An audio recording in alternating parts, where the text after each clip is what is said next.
Welcome to the CBS Radio Mystery Theater Archives, the only YouTube channel which has the original classic episodes of the CBS Radio Mystery Theater in order with no ads. Thank you for listening, and now, enjoy the show.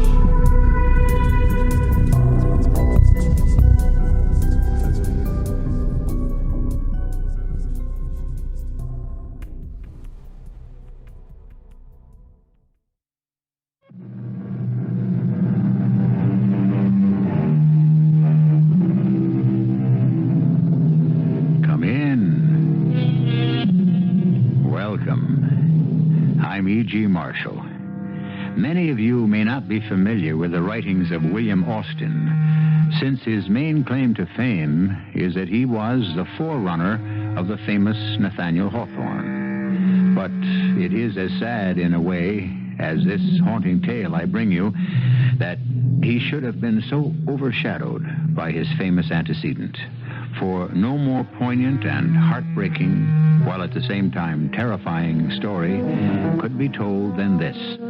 The American version of the wandering Jew, condemned and outcast, and the small, shivering, fever-racked child with the sad brown eyes innocently doomed to share his exile with him forever. Archer, in his lightning flash, do you see?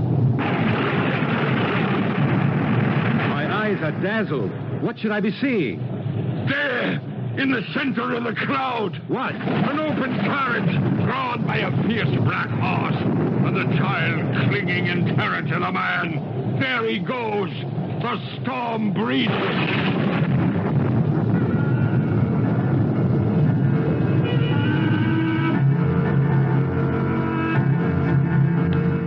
Our mystery drama, The Storm Breeder, was especially adapted from the classic William Austin story for the Mystery Theater by Ian Martin and stars Michael Tolan and Fred Gwynne. It is sponsored in part by all state insurance companies and Buick Motor Division. I'll be back shortly with Act One.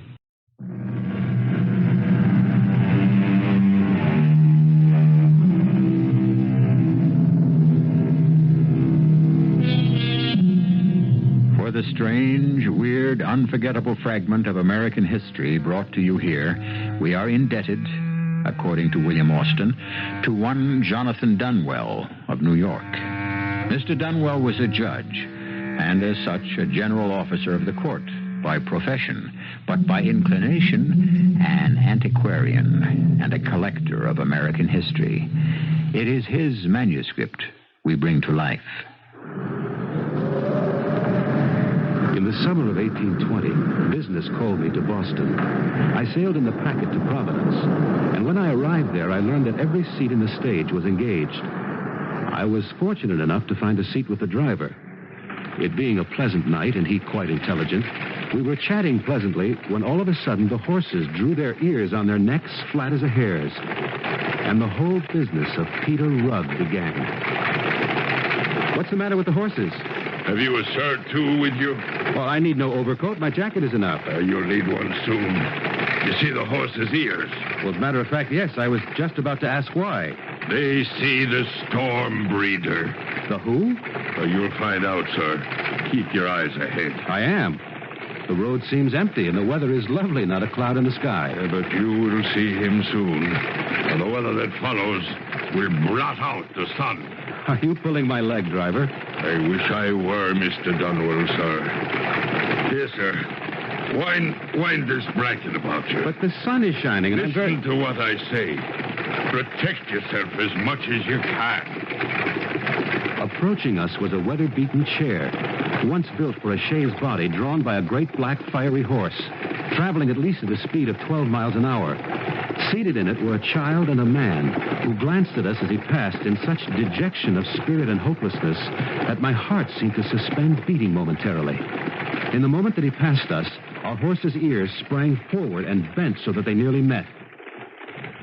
Who was that man? Nobody knows. And the child? Nor her. Though both are familiar to me. I must have passed them more than 100 times on near as many routes. Without ever exchanging a word? Not a word. In the beginning, he used to stop and inquire the way to Boston, even when he was traveling directly away from the town. But since he never seemed to follow my directions, I have ceased communication with him. So that was the reason for the strange, fixed look he turned on you. It could be. And now he's gone. Disappeared as if neither he nor that frail, shivering child had ever been. Does he never stop anywhere? Never longer than to inquire the way to Boston. I see no signs of this promised storm. Look in the direction from which the man came. The storm follows him. By gad, you're right. There is a little black cloud speck in the east, but not much more than the size of my hat. That there's the seed storm. With luck, we may reach Polly's Tavern before it strikes. But to mark my word, the wanderer and his child will go on through rain and thunder and lightning to Providence. To the town we are coming from, you mean? Yes, sir. I would guess the real Providence is as far out of his reach as the Boston he never seems able to find the... Wrap that saddle blanket about you, for here it comes. Hey! Giddy up! Giddy up! Mark you in his lightning flash. Do you see? My eyes are dazzled. What do you mean? Watch as it comes again. There! In the center of the cloud. What? Don't you see? An open carriage drawn by a black horse and the child clinging in terror to the man. Now look. Do you see? I see nothing but the lightning and the boiling blackness of the cloud. No matter, perhaps as well for you. Now hold fast. We go full out. Hey! Get you up! Move then! Move!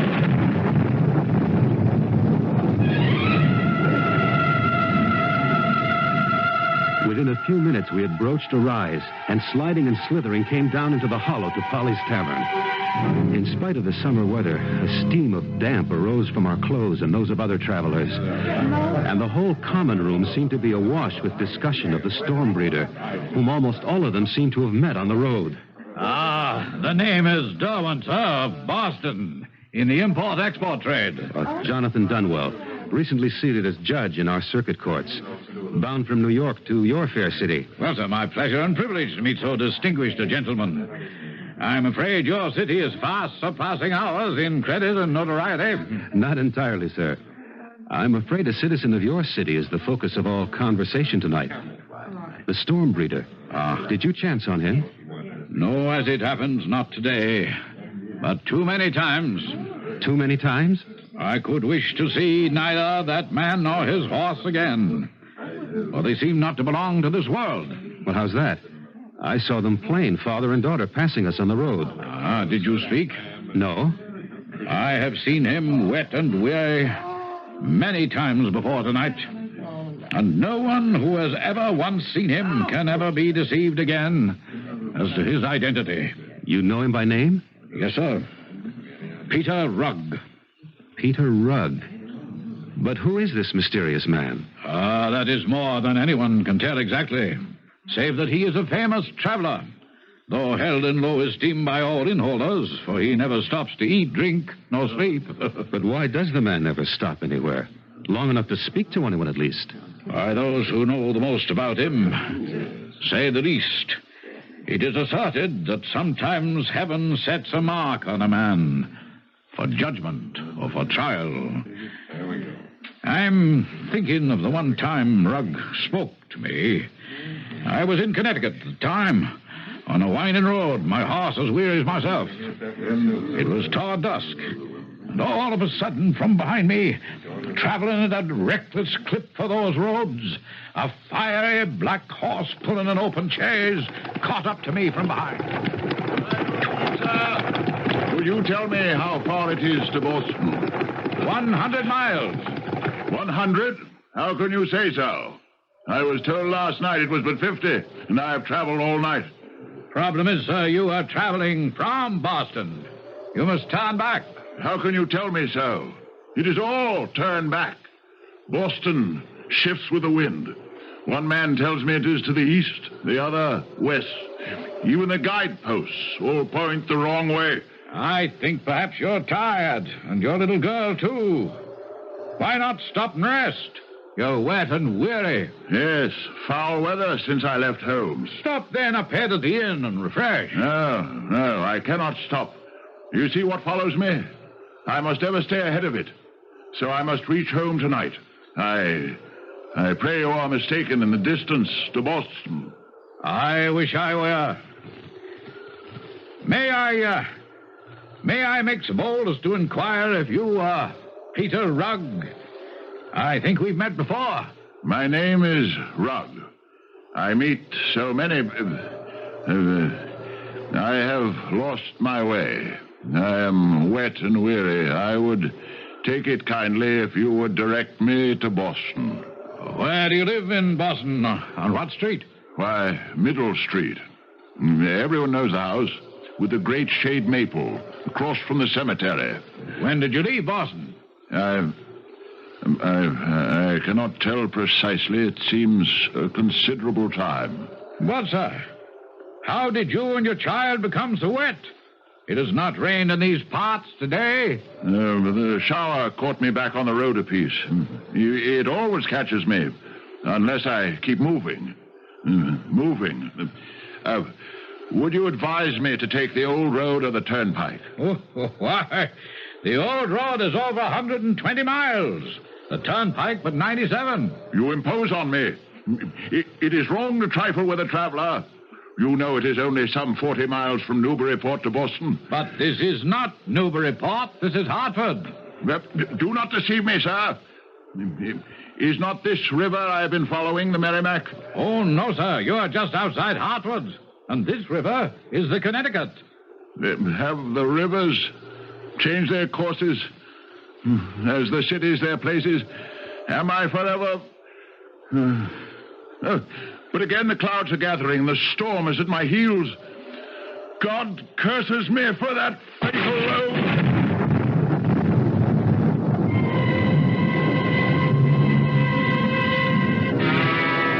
He would talk no longer. His impatient horse leaped off, his flanks rising like wings. And that's the last time I saw the ill-fated Mr. Rugg. Amazing. But you say he gave his address as Middle Street. That is correct, I should say, Judge Dunwell. The house with the great maple shade tree across from the cemetery. So he said. Do you know Boston well enough to locate him? Oh, no, sir. And my business seldom carries me that way. But mine does. I think for curiosity's sake I must go to Peter Rugg's home and try to find out why it is so difficult to return to. 20 years, you said, you've been seeing him on the road. Oh, all of that. And the last was the only time we spoke. I should like to meet the man face to face, if for no other reason than to find a better fate for that little girl long since turned woman. When I get to Boston, I shall make it my first order of business. Which is exactly what I did. It was not easy, for the maps were inaccurate, and there was more than one Middle Street. But finally I found it. The great tree smothering the house so that it lay in a shadowy gloom. The paint was peeling. The windows cracked and cobweb-ridden. But the path to the door was cleared, and I was sure that someone or something still lived there. It was with a strange trepidation I walked through the weeds and lifted the heavy knocker. At last, with a deep breath, I let it fall. Then, in utter silence, bathed in the shadowed gloom, I waited to meet whatever waited behind that door.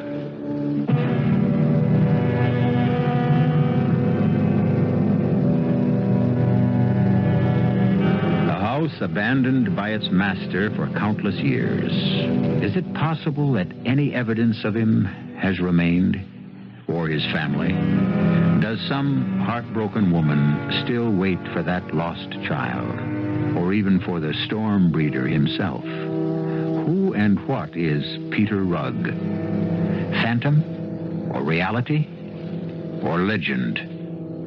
We shall have to await those answers with Judge Dunwell until I return shortly with Act Two.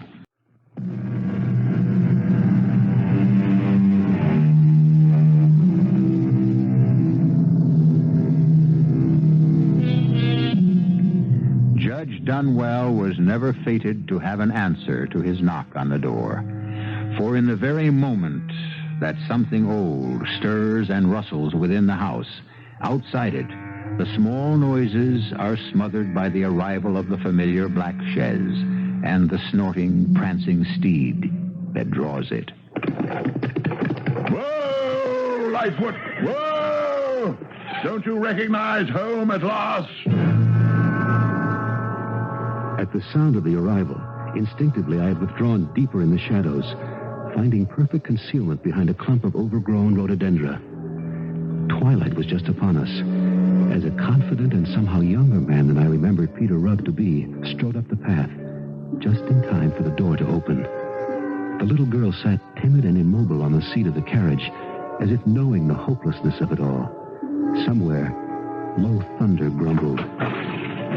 Mistress Rugg, your husband is sorry to have been delayed, but circumstances beyond...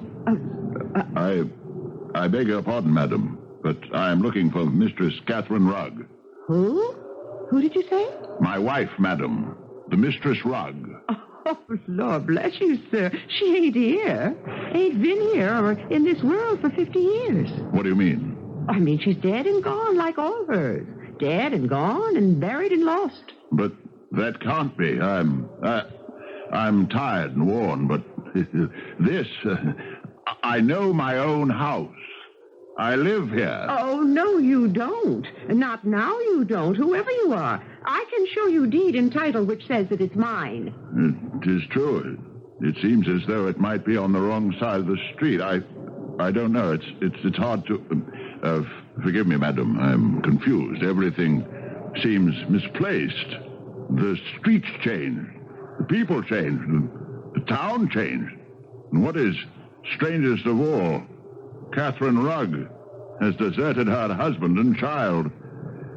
Oh, pray tell me, has John Foy come home from sea? Who? John Foy, my kinsman. He could give me some account of Mrs. Rugg. I never heard of John Foy. Where does he live? Just above here on Orange Tree Lane. Oh, bless you for a stranger. No such place in this neighborhood. But that can't be possible. The street's gone. Orange Lane is not the head of Hanover Street near Pemberton's Hill. There is no such lane now. You cannot be serious. Woman, you mock me. The next thing you will tell me is that there is no King George. However, be that as it may, you must see, madam, that both my daughter and myself are wet and weary. I must find a resting place. Can you direct me to Boston? But this is Boston. The only city of Boston I know. But not the one I know. Yes, Lightfoot, coming. I am wrong, of course. I don't know how I could have mistaken it, but this is a much finer city than Boston. Boston must lie at a distance, my good woman, since you are ignorant of it. Yes.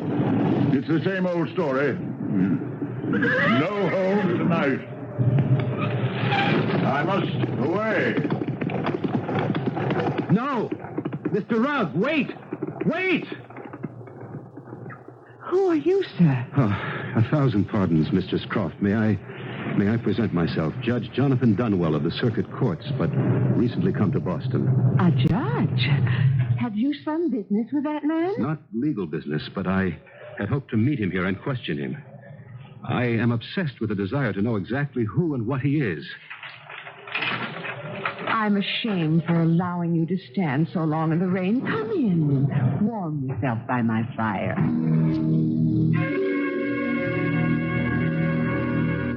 May I offer you some more sherry, Your Worship? No. You are more than kind to have given me what I have against the chill. Heaven help that poor man in an open carriage. And that child beside him. And the child. That a man named Rugg once owned this house is all I know. The factor who arranged for my father to take it over is supposed to have made sure all papers are legal. How I wish I could have stopped him, learned more about him, tried to solve the mystery of him. The mystery of him. Well, I cannot help there, but I should think the factor who sold us this house should know more of him than anyone, if he is still alive. Could you give me his name and address? I shall not rest till I follow this strange affair to its depths and its beginnings.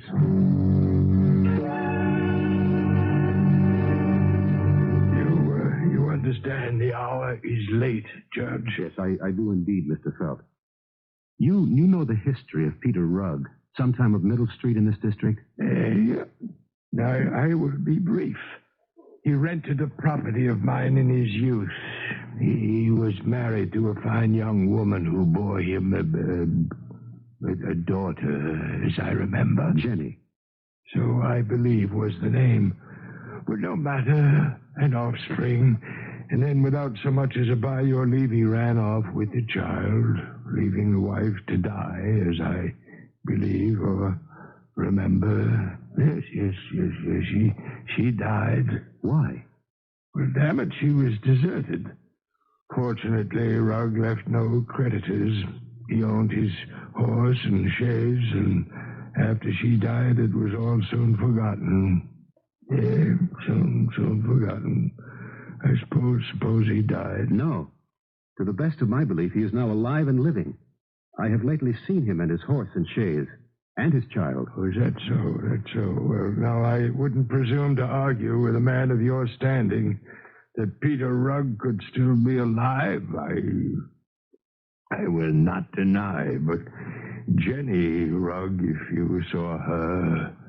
Let's see now, the Boston Massacre was 1770, was it not? I fortunately avoided it, but history records that date. So on that date, Jenny was 10 years of age. And if living, that would make her, let's see, 60 now, give or take a year. Do you know what you're saying? If Peter Rugg is still alive, which I take as possible, he could be only 10 years older than myself. And I was only 80 last March. It was obvious that Mr. Felt was in his dotage. So despairing of gaining any further intelligence from him, I returned to my lodgings at the Marlborough Hotel.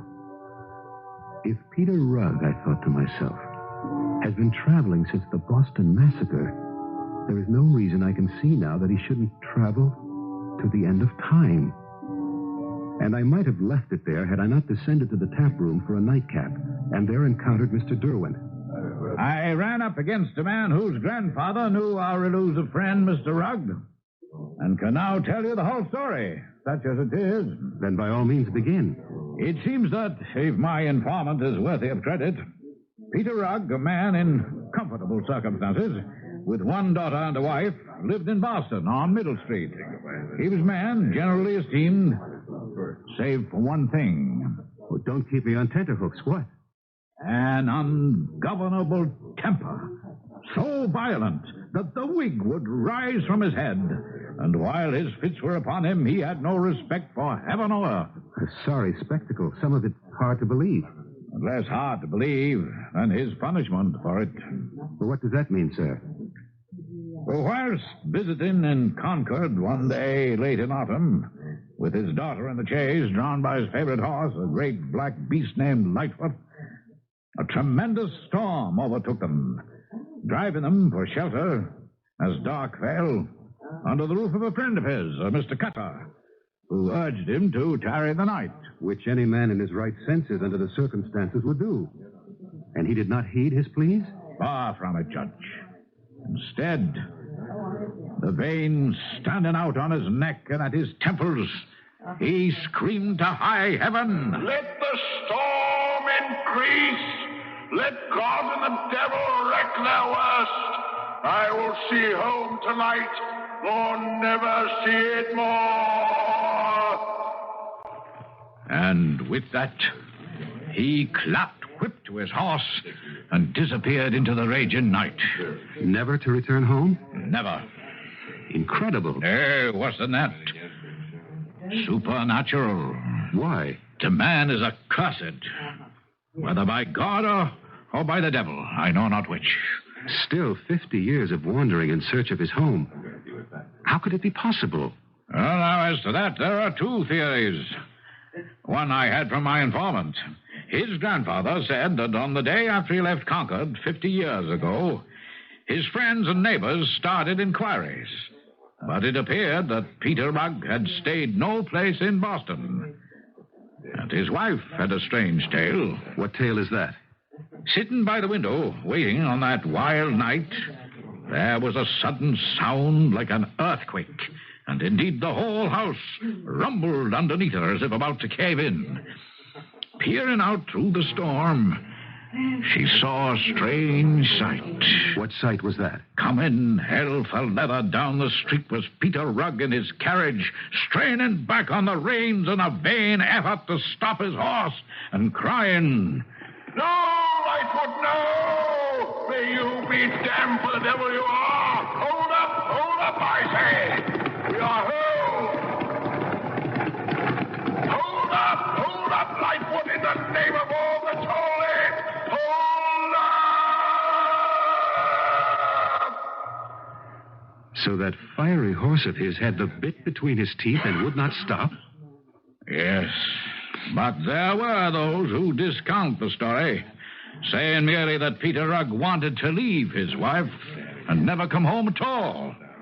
That there was another woman somewhere. That scarcely fits the facts as we know them. Well, then, there is the other theory. Which is?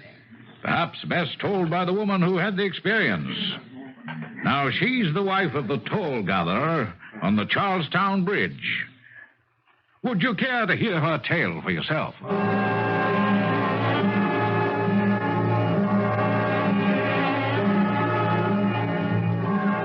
Well, sirs, it's many years ago by now. My old man has gone to his rest. Lord save him who could bear me out. In those days, we were both young and spry, and many's the evening I used to keep him company here at the toll gate. Those days were when? Oh, nigh under 50 years ago. Well, I'm sorry to have interrupted. Go on with your story. But I remembered how annoyed Ethan was by this big black horse and the chaise and the man and the little girl. Used to tell me how they continually were in contempt of the rakes crossing the bridge without stopping or paying. And were they always followed by bad weather? Why, bless you, sir, that is the truth. My Ian used to say they brought bad luck. And you say you saw them? One evening we heard them thundering up, and I says, this time they ain't going to take it out on you, Ethan. You're too easy going.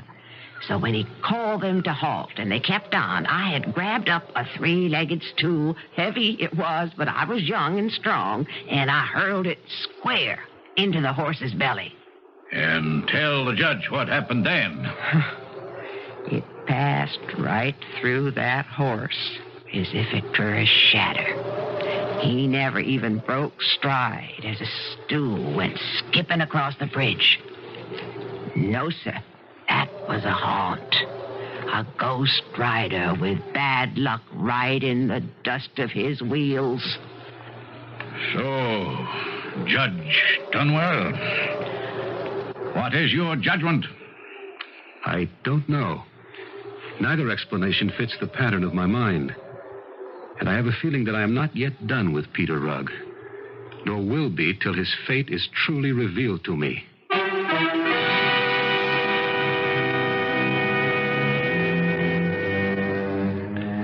And the judge's instinct was right.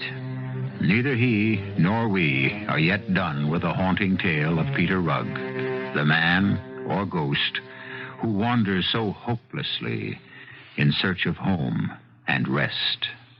I'll return shortly with Act 3.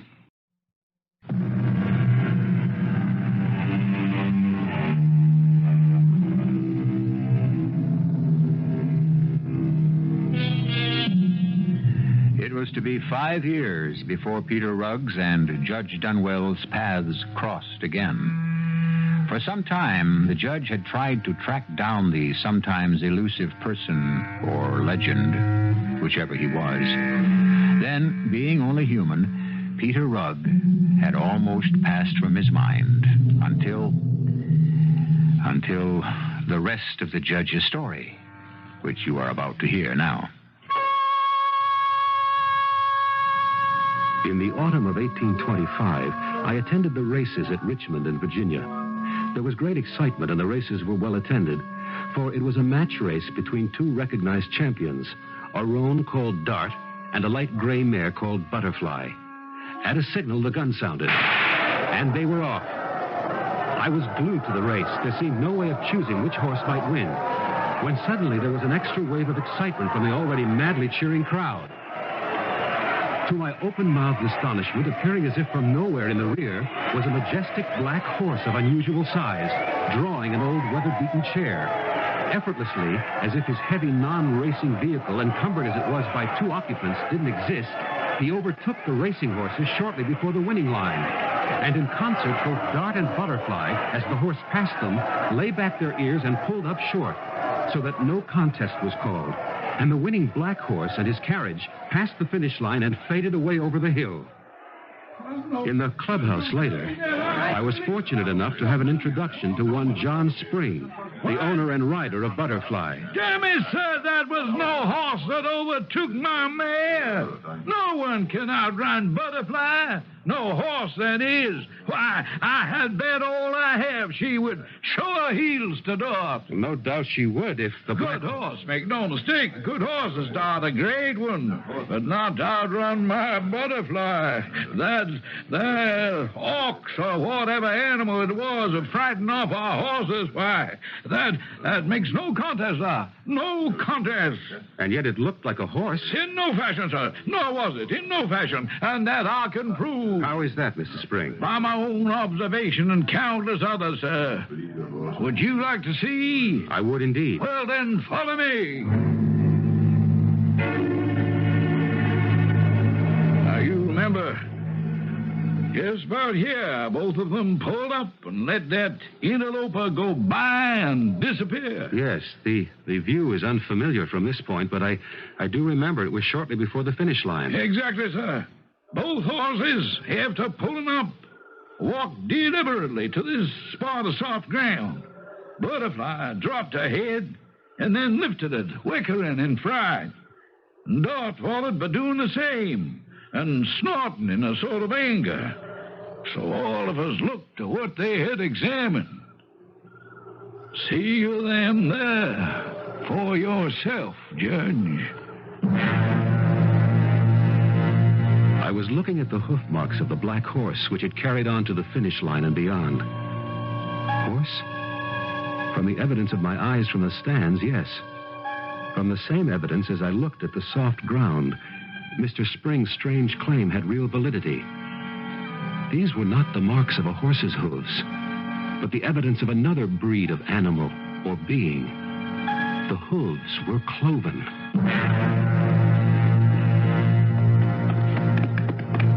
Judge Dunwell. Mr. Derwent, your business takes you far afield. In the nature of things. Not like what happened today at the races. You saw? Oh, yes.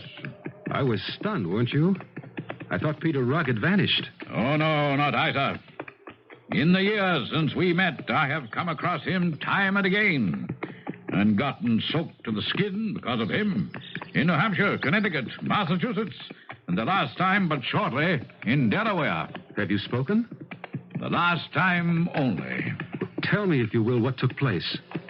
Well, sir, on his approach, he checked his horse with some difficulty. A more beautiful horse I'd never seen. Sir, your face seems familiar. Perhaps I may engage your help. If you are, as maybe, traveling to Boston, I should be glad to accompany you, for I have lost my way. My little girl here is weary, and I must reach home tonight. That would be impossible, sir. For you are in Concord, in the county of Sussex, which is in the state of Delaware. But Concord? That is only 20 miles from Boston, and my horse Lightfoot could carry me to the Charlestown ferry in less than 2 hours. You mistake, sir. You are a stranger here. I am well acquainted with Concord, and this town is nothing like it. Because this is Concord in the state of Delaware. Huh? What do you mean by state? Why, one of the United States, man. States. Do you mock me because my heritage is Dutch? I know well I am not in Holland.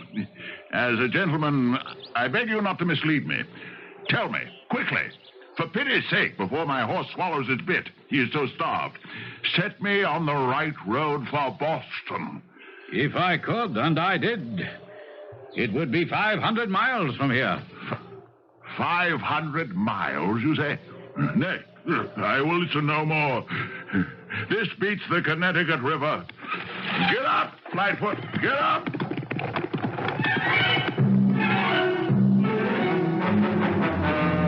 I can explain his last remark.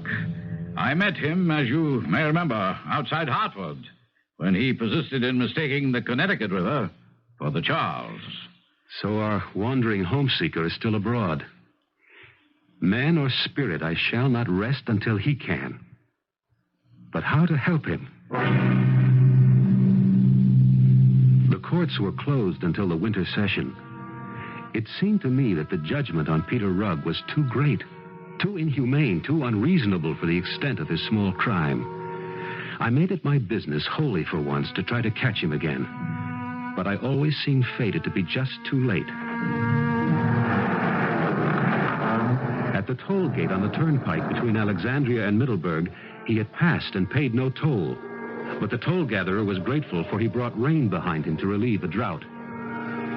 Back in Virginia at the toll bridge, an irate gatekeeper told me that, annoyed by the number of times Rugg had passed that way refusing to pay, he had stood in the way of the vehicle, and it had passed right through him or over him without so much as touching him.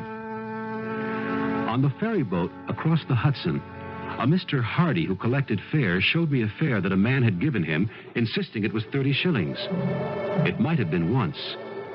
It was a half-crown, coined by the British Parliament, dated 1649. Then I knew I had caught up with Peter Rugg again at last. I found him in his rig at the bow of the boat. Greetings, Mr. Rugg. Huh? Oh, yes. You seem familiar, sir. Judge Dunwell. We have met on the road before. That could be possible, sir. May I say that since you are a stranger here, my house is your home. Dame Rugg will be happy to see her husband's friend. Step into my chair, sir, if you will. Move over, Jenny, for the great man. And we shall be in Middle Street very shortly. For many reasons, I will take advantage of your kind invitation. I sneaked a glance at my companions. Both were dressed in incredibly old-fashioned garments of fine cloth, but showing great wear. Rugg himself, at least in the face, was little more than skin drawn over the skull and cheekbones. Jenny was so bundled up she suggested only to my sad and horrified eye what her wizened, dried-out face proclaimed: a small Egyptian mummy. Only Lightfoot looked bigger, sleeker, and more magnificent than ever. This is not Boston, sir. Then mayhap it is New York. How can it be New York, sir, when that place is 200 and more miles from Boston? But I thought I was home. Mr. Rugg, look to the west. Only the size of a blackberry now, but that looks like an angry storm on our trail. Ah! It is in vain to escape. I know that cloud. It brings new wrath to spend on my head. Go now, kind stranger, whoever you are. Leave me to my fate. No, not this time, Peter Rugg. Give me the reins. This time, perhaps we can outrun the storm. I took them from his slack hands, sliding over him and pushing him back to huddle with his daughter.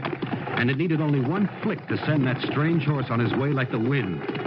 As we careened around the first corner, I noticed that his front hooves had been split on some hard road somewhere, but were healing.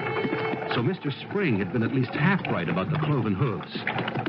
I remembered little of that nightmare ride for Boston, how many days passed, where we stayed or ate or slept. I only know that no matter how fast we traveled, that mushrooming black cloud stayed on our heels every step of the way. And then at last, we were in Boston, on Middle Street. A crowd was gathered. The great elm still stood, although barren now of leaves, fire-blackened. And all that remained of the house was a heap of rubble. All else burnt to the ground, as I knew it to be, for the fire had taken place 2 years before. Tell you men of the North End, this is holy ground. The city needs this land, and let not the name of Peter Rugg dampen your ardor. No! I hold renting title to this place. No, hush, Mr. Rugg. Listen for a moment longer. Let no man try to tell you that Peter Rugg is long since dead and gone to his reward or punishment. Let not legend makers shake the right and title to this land, which is free and clear. But how can this be? Who has burned my house to the ground?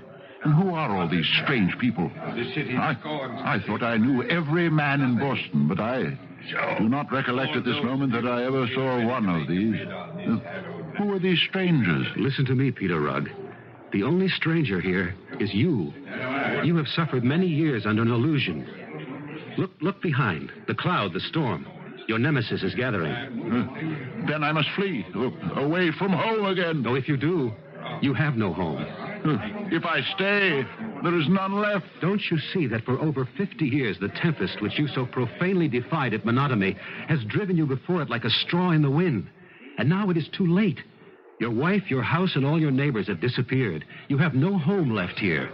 You've been cut off from one age, and you can never be fitted to the present. You can never have another home again in this world, you or your daughter, unless... Yes. Quickly, for the storm is almost upon us. Unless what? Unless you stop fleeing it.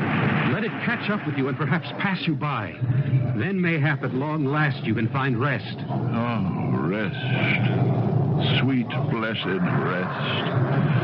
Oh, my Father, forgive me. And take me and Jenny home.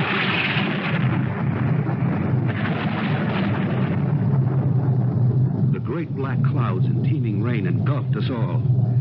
My last view of Peter Rugg was standing with his arm about his daughter, his face lifted to the rain. And wonder of wonders, at last the child's head, too, was lifted. In the intensity of it, they were lost. And suddenly the storm passed.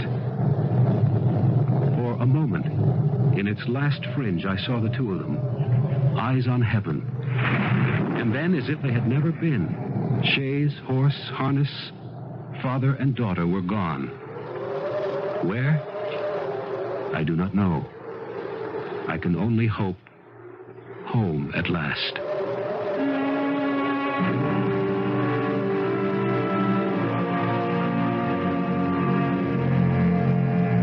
Judge Dunwell lived out a long and fruitful life, dying quietly in his bed one night.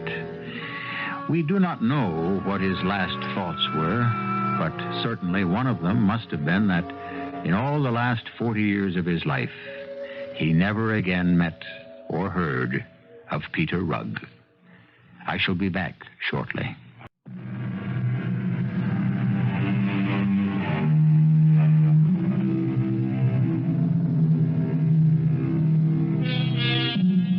There is no one more tragic in all history or literature than the soul condemned to wander, lost, alone, cut off. And I do have to wonder a little if Peter Rugg didn't make his own penance. What we fear in life, we should not run from, especially if we can't outdistance it. Turn and meet it face to face. It's surprising that the reality is never as bad as the imagined. Our cast included Michael Tolan, Fred Gwynne, Ann Pitoniak, Arnold Moss, and Ian Martin. The entire production was under the direction of Hyman Brown. And now, a preview of our next tale. You don't hear it? Yes, I think so. Well, is it your imagination, too? No. What is it? It's a ghost. Now, Abigail. I know there's no such thing as a ghost, but what do you call that? Well, John, I remember my grandfather and my aunt. They'd tell us children's stories about... John, I'm frightened. Oh, dear Abigail, it's impossible. Big, gloomy, frightening house. Who knows what crimes may have been committed Abigail. There is no such thing as a ghost. Then why is your hand shaking? Radio Mystery Theater was sponsored in part by Time Magazine. This is E.G. Marshall inviting you to return to our Mystery Theater for another adventure in the macabre. Until next time, pleasant dreams.